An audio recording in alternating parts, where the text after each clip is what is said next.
The question of why God allows suffering to exist is perhaps the most significant challenge to the Christian faith. It's the ultimate intellectual and emotional hurdle that many people struggle to overcome. How can a benevolent deity who claims to love humanity permit such horrific atrocities to occur? Doesn't that make him complicit in the suffering?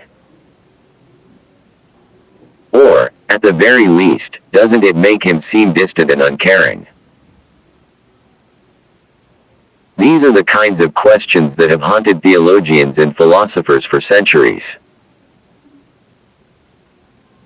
The problem of suffering is further complicated by the fact that it raises fundamental questions about God's nature and character.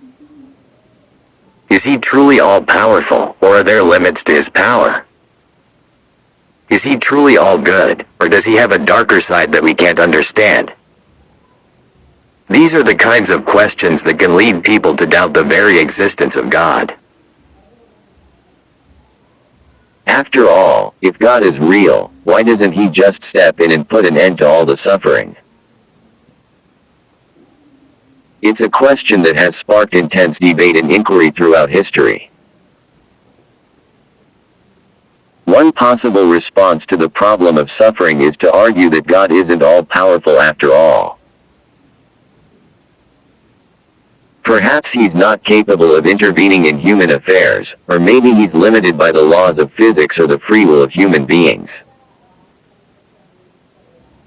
But this raises even more questions. If God isn't all-powerful, then what does it mean to call him God? Isn't power and omnipotence a fundamental aspect of divinity? And if God isn't all good, then what does it mean to call him good? Isn't goodness a fundamental aspect of his character? One theological perspective on suffering is that it serves a greater purpose. According to this view, suffering can lead to growth, self-reflection, and personal transformation. Through hardship, we can develop greater empathy and compassion for others, and we can come to appreciate the beauty and fragility of life.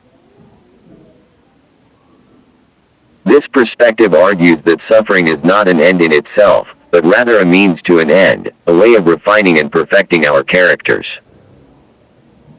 Another perspective suggests that suffering is a consequence of human free will. According to this view, God gave humanity the gift of free will, which allows us to make choices that can lead to great good or great evil. But with that freedom comes the risk of suffering and pain. This perspective argues that suffering is not a reflection of God's character, but rather a reflection of our own choices and actions.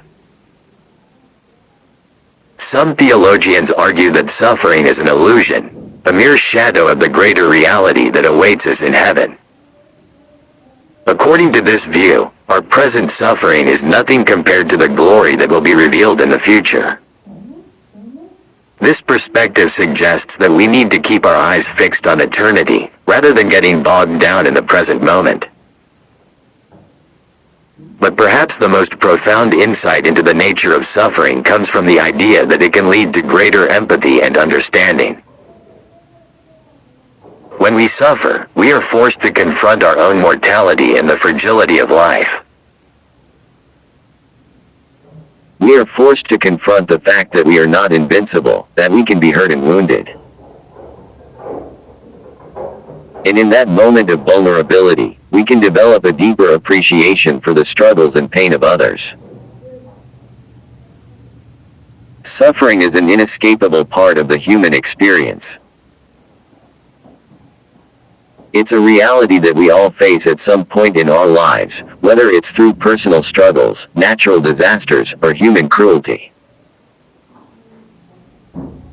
It's a universal language that transcends cultures, ages, and socioeconomic backgrounds. And yet, despite its prevalence, suffering remains one of the most profound and perplexing mysteries of human existence. The existence of suffering poses a profound challenge to our understanding of God. If God is all-powerful, all-knowing, and all-good, then why does He allow suffering to exist?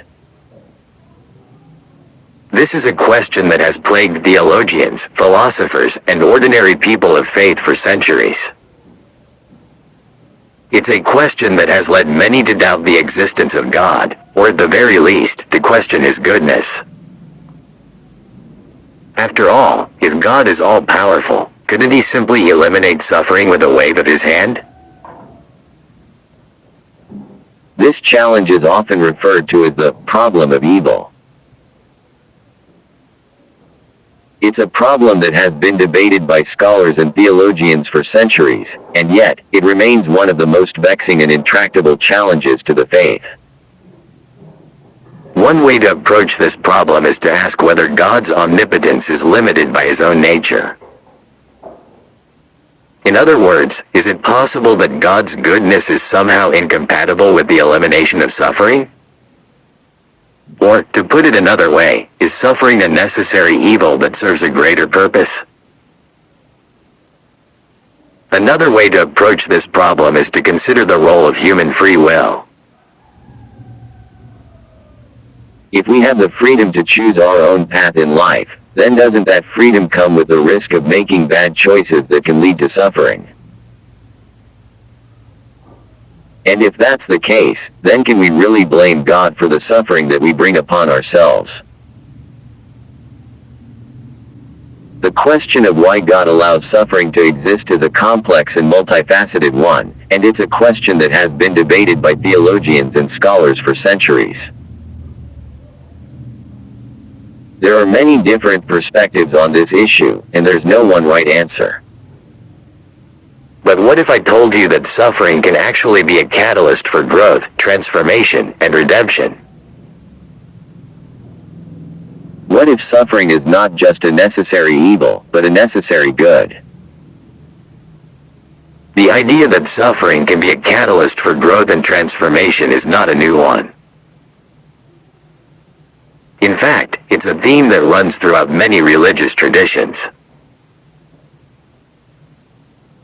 From the Christian notion of refining fire to the Buddhist concept of dukkha, suffering has long been seen as a way to purify the soul, to refine our character, and to propel us towards greater wisdom and compassion. But what does this mean in practical terms? How can we possibly find meaning and purpose in the midst of suffering? One way to approach this question is to recognize that suffering can be a catalyst for empathy and understanding. When we experience suffering, we're forced to confront our own vulnerability, our own mortality, and our own limitations. And it's precisely this confrontation that can awaken us to the suffering of others, and inspire us to reach out in compassion and love. This is not to say that suffering is somehow good in and of itself. Rather, it's to say that suffering can be redeemed, that it can be transformed into something greater than itself. And it's precisely this redemption that can lead us to greater empathy, greater compassion, and greater understanding. As we come to the end of this exploration, I want to summarize the complex and multifaceted nature of suffering. We've seen that suffering is a universal human experience that poses a profound challenge to our understanding of God. We've explored various theological perspectives on this issue, from the idea of free will to the notion of growth through hardship. And we've seen that suffering can be a catalyst for empathy, understanding, and redemption. Thanks for joining me on this journey into the heart of suffering. If you have thoughts or questions, please share them in the comments below. And if you want to explore more videos on faith and suffering, be sure to check out our next video.